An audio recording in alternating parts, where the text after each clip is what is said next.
The oil lamp, once a symbol of family and warmth, was now being called to serve society at large. In the heart of London, Paris, and other growing cities of Europe, a simple but radical idea emerged.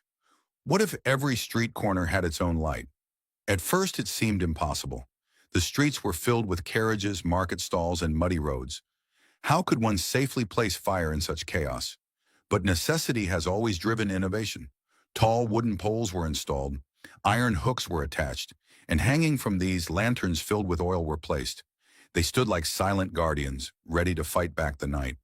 But the lamps couldn't light themselves. Every evening, as the sun began to set and the sky turned to gold, a figure would appear in the misty streets, the lamplighter. Dressed in a long coat, carrying a pole with a flame at its tip, the lamplighter would walk from post to post. One by one, he would ignite each lamp. With every flame he lit, a piece of the night surrendered to light. Children would watch from windows. Shopkeepers would pause their work. The moment felt magical. It wasn't just light, it was routine, a ritual, a moment where humans collectively declared, "We will not let the night scare us anymore."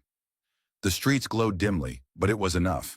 People could now walk with more confidence. Evening markets stayed open longer. Musicians played on corners. Couples strolled under flickering lamps. For the first time, the city began to breathe after dark, but it wasn't easy.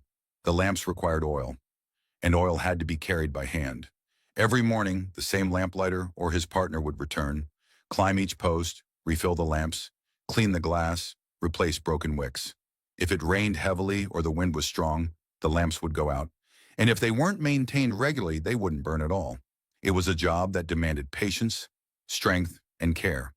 But people did it, day after day, because now light had become a duty, a public service, a promise to the city that no one would be left in the dark.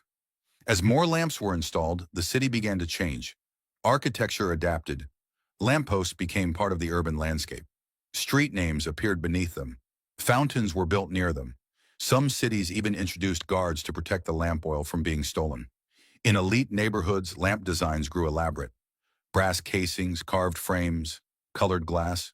In poorer areas, simple and sturdy lanterns sufficed. But light, in one form or another, became everyone's right. And with light came a shift in imagination. Writers described nighttime walks under lantern glow. Painters began to capture the soft yellow haze of lamplit streets. Poets likened the flicker of the street lamp to a candle in the hand of God. Light was no longer just physical. It had entered the realm of the emotional, the poetic, the romantic. But the world still had far to go. These oil-based lamps were just a